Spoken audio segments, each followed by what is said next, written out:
going to say something, and I need you to stick with me if you're tempted to check out from the beginning.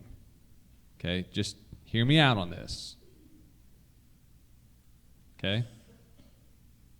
You with me? There are some people that Jesus did not come for.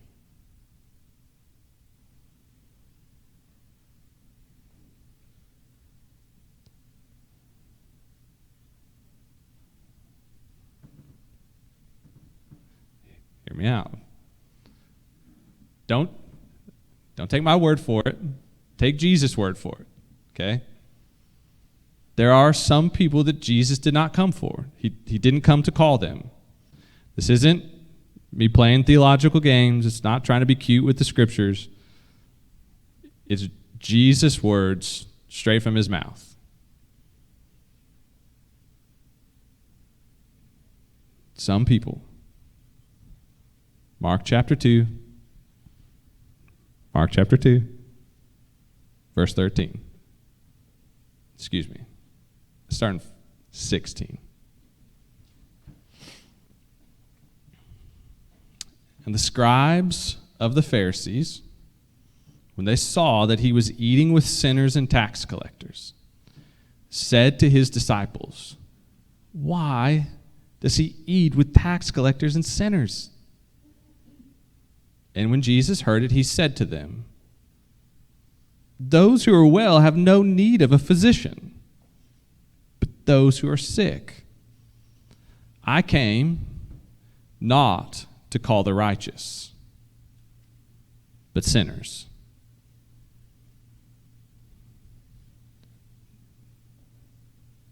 Jesus' words.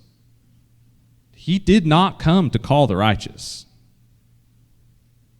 He didn't come to call those who are well. He came to call the sick. He came to call the sinners.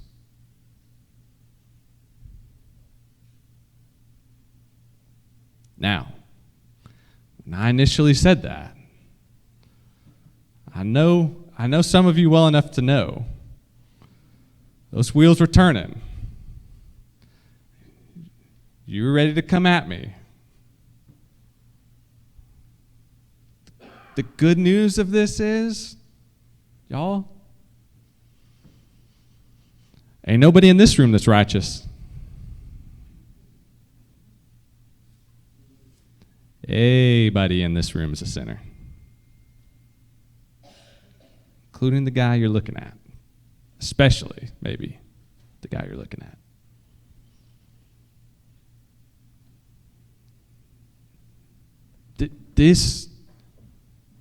This should challenge us. Just those two verses from the beginning should challenge us.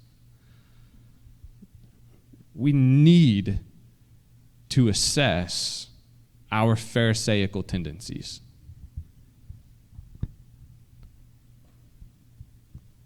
If you spend the majority of your time around people like you, people that live like you, people that look like you, people that think like you, people that share the same interests as you, and we tend to gravitate toward people like us. We tend to gravitate away from people that are different than us, because generally people that are different from us make us uncomfortable. They challenge us. People who think differently than us are going to press in on our thoughts. People who live differently than us are going to challenge us.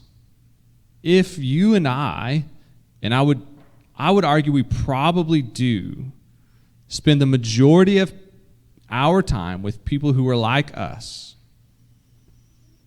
we're probably going to tend to respond in a similar way as the Pharisees.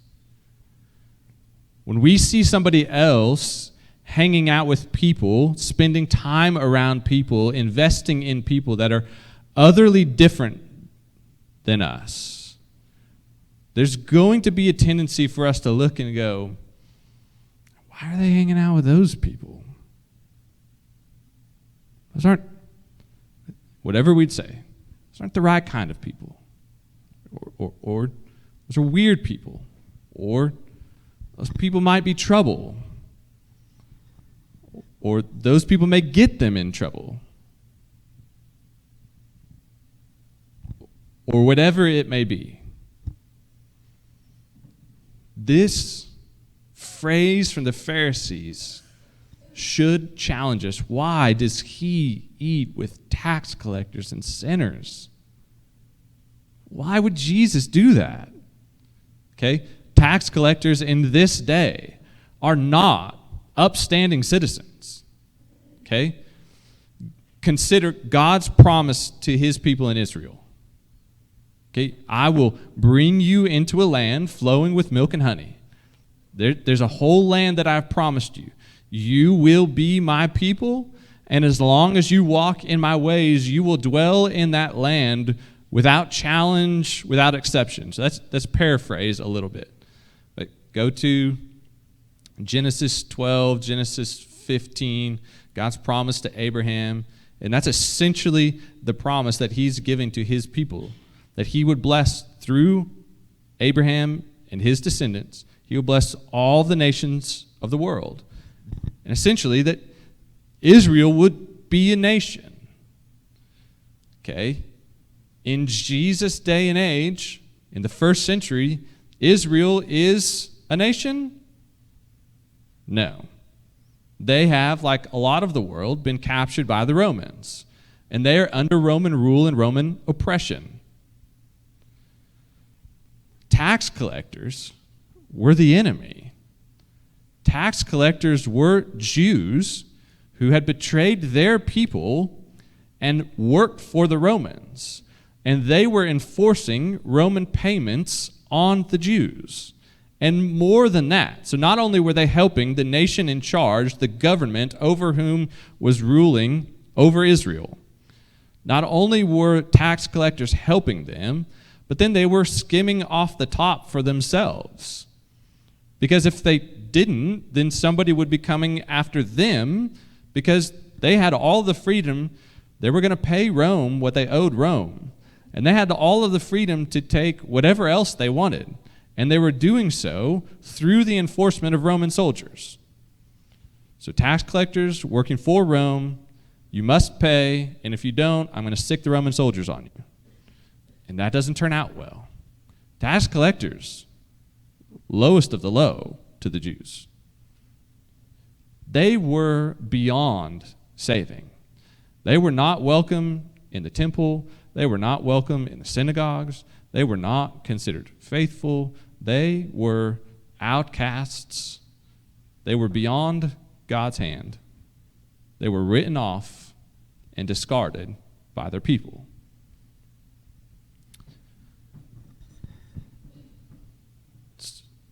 And that's why when they gathered together with Jesus to eat, everyone else had rejected them. The only friends that they had were fellow tax collectors or what would be deemed sinners, of whatever persuasion that may be. It could be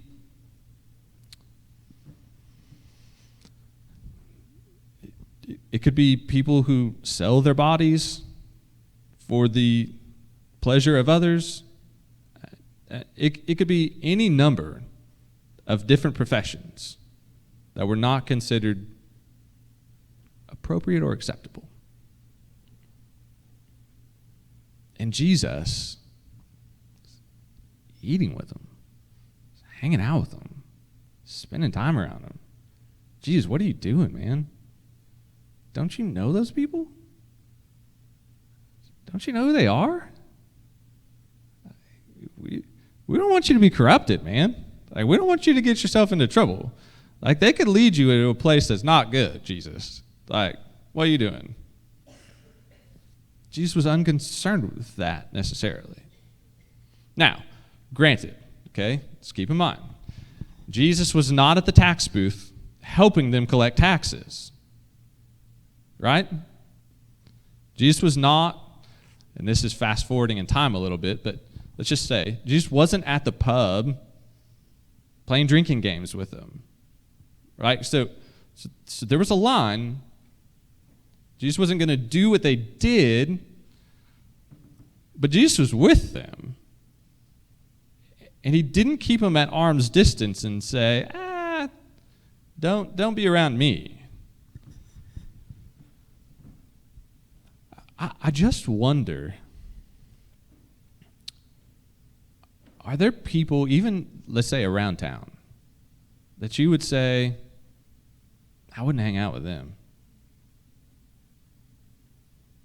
And there's some people in this room that you might invite over for dinner.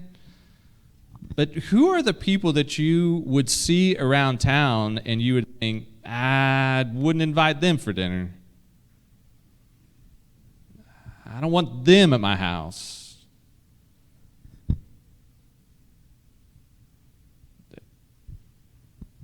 They may bring something in that I don't want brought in, or they may take something away that they shouldn't take away. Not those people. Who would make you most uncomfortable to invite in?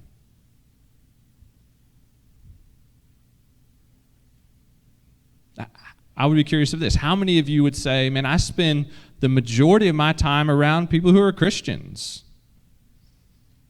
I don't know that I have any friends who aren't Christians.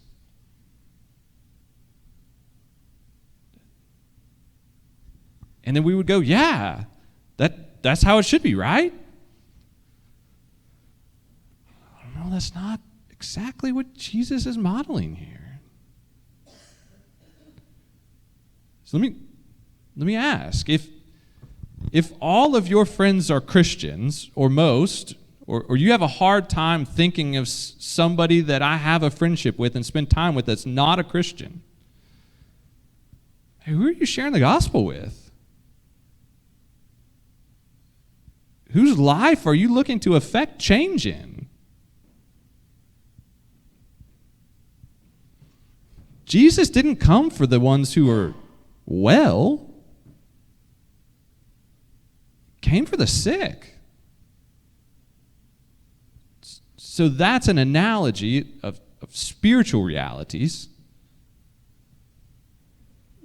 Right, but who are you investing time in and around that is, spiritually speaking, sick, who needs the gospel, who needs the healing hand of Jesus? And how many of, quote unquote, those types of people are you inviting in on a regular basis to your home, to your life?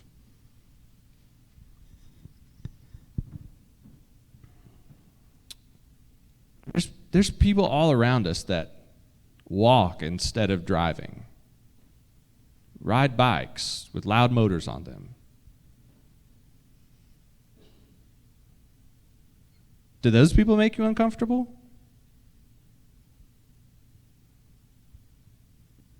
Are those the kinds of people you invite for dinner? What about the people who live in groups in houses that are falling down?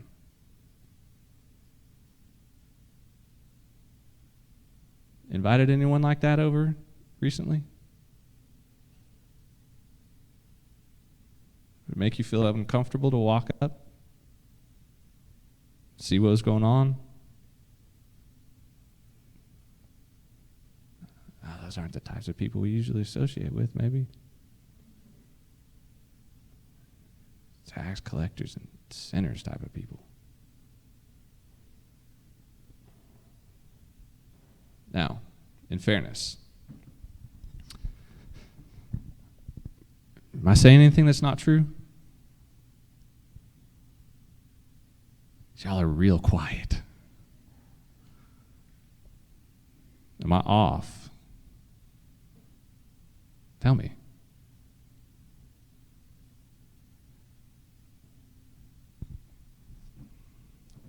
Would somebody look at our lives and charge us would somebody look at us and say, why do you spend time around those people? Why do you hang out with people like that? School. Why do you hang out with those people? You know why? Because Jesus didn't come for those who are well. They don't need a physician. He came for people who are sick. He came for people who needed him. We've got to assess, do we have Pharisaical tendencies? Do we tend to write people off because of the way that they live or where they came from? The standards that they can't reach?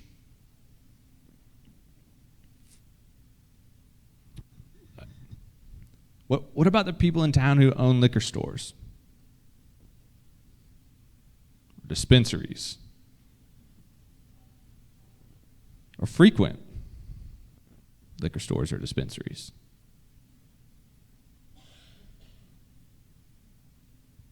Hanging out with them? Dinner parties? No? What about people at school that you know are taking pills?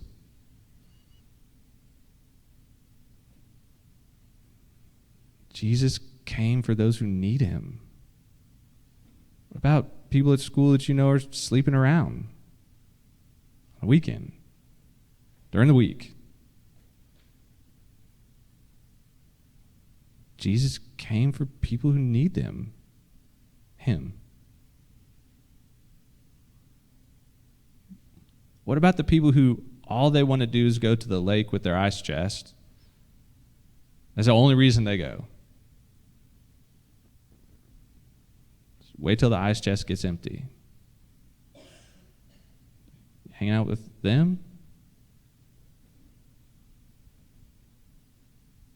We have to let this challenge us who we're around. Again, reiterate, Jesus is not spending time with these people when they are doing the things that got them labeled tax collectors and sinners. But he is spending time with them. He's not becoming like them, but he is spending time with them and ministering to them. Go back to 13. Mark chapter 2, verse 13. He went out again beside the sea, and all the crowd was coming to him, and he was teaching them. And these are the people that were hungry for what Jesus was offering, that wanted to learn from Jesus, that wanted to become like him, disciples even. He was investing. He was teaching them. He was discipling them. He was showing them. He was around what we would call in our day and age other believers or other Christians. And he was investing his life into them. But as he was doing that, as he passed by, he saw Levi, the son of Alphaeus, sitting at the tax booth, and he said to him, "Follow me." And he rose and followed him. As he was going about discipling others and teaching them the truth of God's word, he came upon Levi, who was somebody that probably in the same setting that you and I would look and see and we would walk past because we didn't want to engage with him. Jesus not only stopped and said, "I see you." Not only did he stop and acknowledge Levi, but he invited him to come. He invited him, "Follow me." Not just to be one of the crowd, but to be one of the 12. Levi is Matthew. Matthew, Mark, Luke, and John. Matthew the first book of the New Testament, Matthew. So Jesus sees him rejected by everyone else, overlooked, underappreciated, disregarded. He sees him and he regards him as somebody to be invited in, as somebody to be invited along, as somebody who was not past saving, was not beyond saving, was not hopeless. And he accepts the invitation. He rose and followed him. He left everything behind. Because you could get rich as a tax collector, there was plenty of people standing in line ready to take a vacant seat at a tax booth. You vacate that seat, you're not getting that job back. Because somebody else is swooping in a minute, because that's their chance to have the green light to be able to get whatever money they want to get from all the rest of us. Matthew, in the minute that he gets up and leaves to follow Jesus, is giving up everything that he had worked for. The ladder that he had climbed, the money that he had gained, position, even though it was a position of rejection. With the Romans, it wasn't. He was protected. He let all of that go because Jesus was willing to see him and to regard him. And I think this should instill in us, see everyone, disregard no one. See everyone. 2 years ago, when we were in New Orleans, one of our teams, one afternoon, we did homeless ministry at a downtown part of New Orleans. I believe it was Jackson Square, Lafayette Square. It was an eye-opening experience for me. Not that I had never encountered homeless people. This was kind of a tourist spot where you go get beignets, see some of the historical sites, grab some coffee, look at the port, see the ships come through. But tucked away on this bench or back in that corner, you have a number of homeless people around. Our task that afternoon was to find them, see them, regard them, engage them. We had like gift packs that we would give them, but we also just wanted to talk to them. Not just as a project, but to hear their story, to be able to share the gospel with them. What it reminded me of that afternoon was I could easily come through just like the majority of the people on those streets in that area at that time. And I could see them out of the corner of my eye, and I don't have time to engage with them. I'm here on vacation. I'm here getting beignets. I'm here doing what I came to do.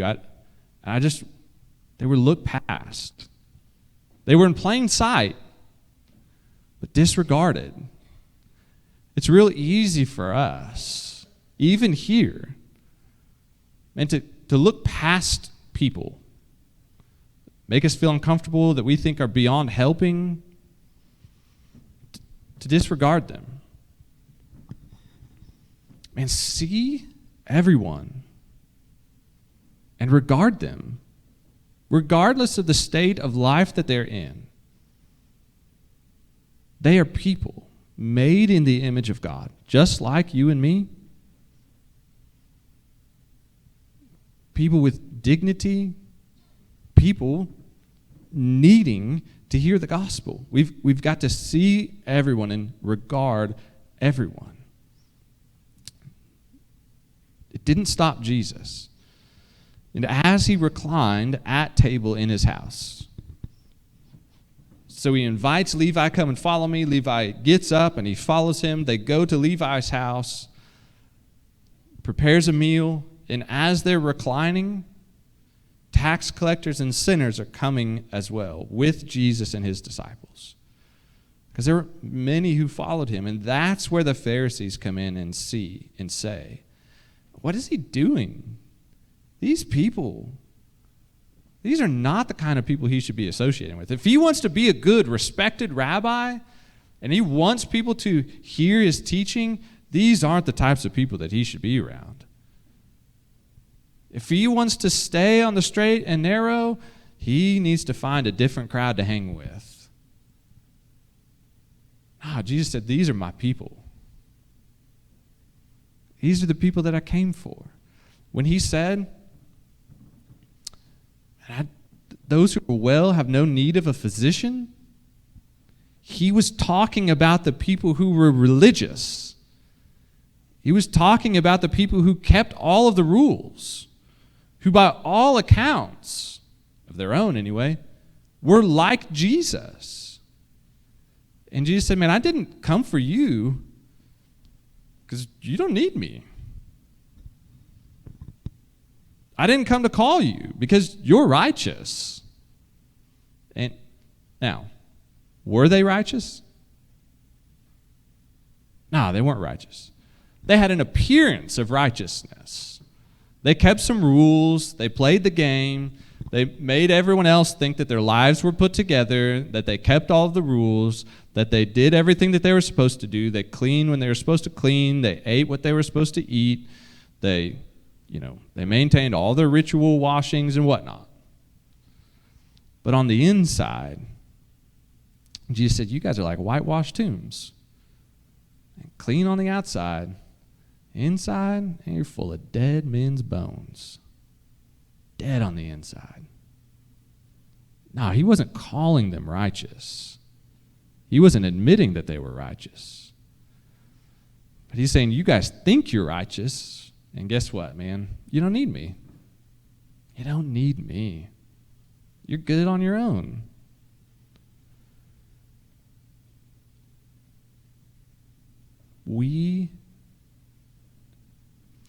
If you've been following Jesus for decades, let's say, I know there's a few of you in the room. You've been following Jesus for decades. There is a tendency or a temptation to fall into this way of thinking, like the Pharisees. It's not everybody, right? But there is a tendency toward that way to think, and I'm pretty good. By all accounts, and I don't do this, I don't do that, and I sure don't do this. And you can list off the rules that you keep and the rules that you don't break. And you could feel pretty good about that.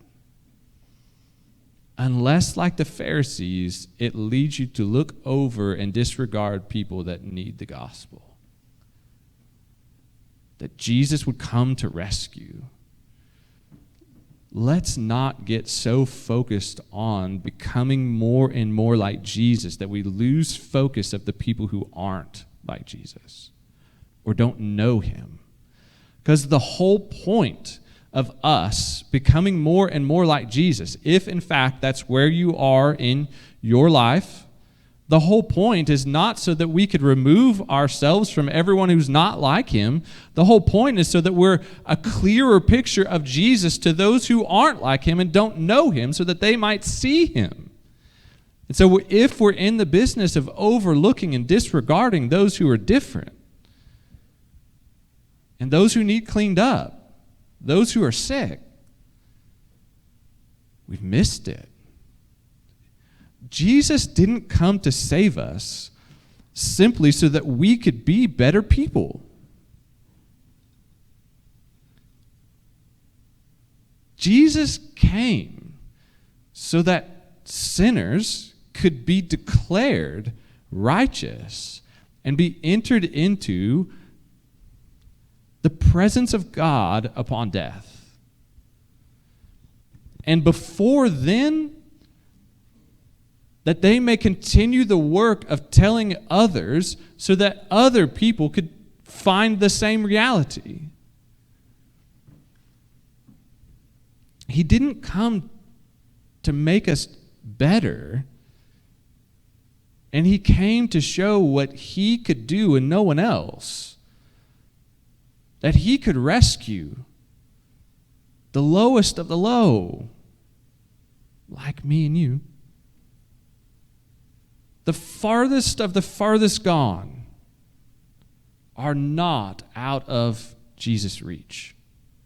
There is no one that can be written off. So let's offer Jesus' invitation without hesitation. What is Jesus' invitation? Mark chapter 1. Repent and believe the gospel. Follow me. That's the invitation that we offer to anyone, to everyone. Anyone that can hear, we offer. Anyone who can't hear, let's find a way to offer it. Anyone that we can come in contact with, offer the gospel. But we first have to see them, and we first have to regard them, and we first have to not count them out. So we need to be people like Jesus and like Levi, who could be accused of being with people that we shouldn't be with.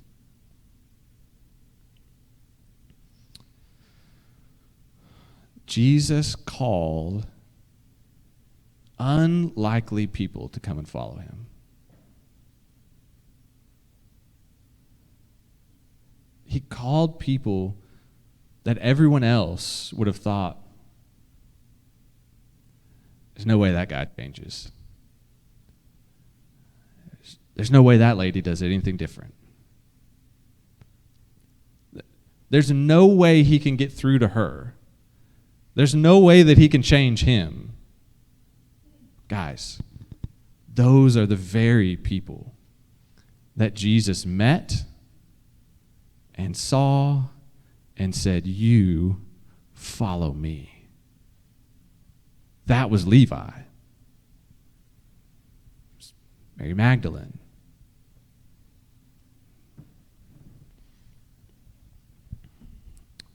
Who have I overlooked? Who have you overlooked? There's people in need all around us. Who would make you most uncomfortable to invite in to life?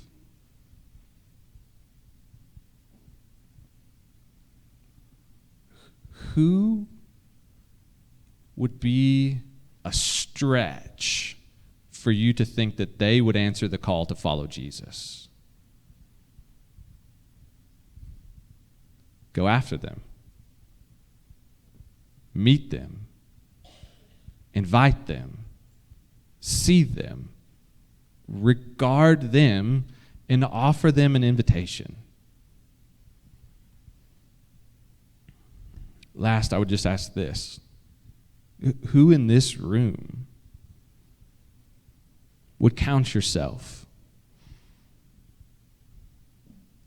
as somebody that Jesus would walk past and disregard? And I am not somebody that Jesus would invite in. Not somebody that's Jesus following material. Done too much. Said too much. Played too many games. Done too many things. Maybe there was a time, but that time has passed.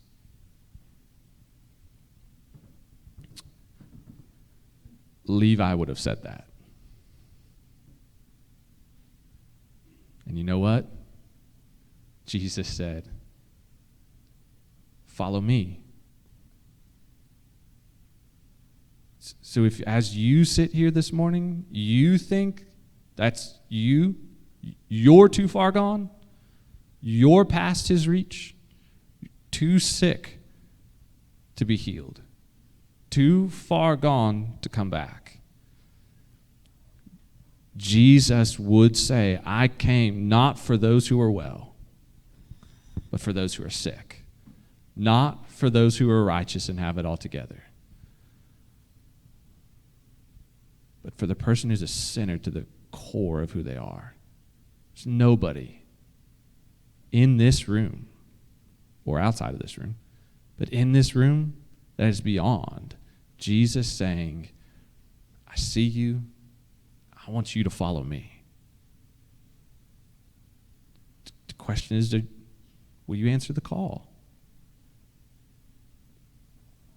The invitation is there. It's why he came. It's why he died. It's why he gave his life. And it's the message that he brought. So, hit the streets, hit the highways, hit the neighborhood, find those people, whoever that is, that make you most uncomfortable, that you think are furthest.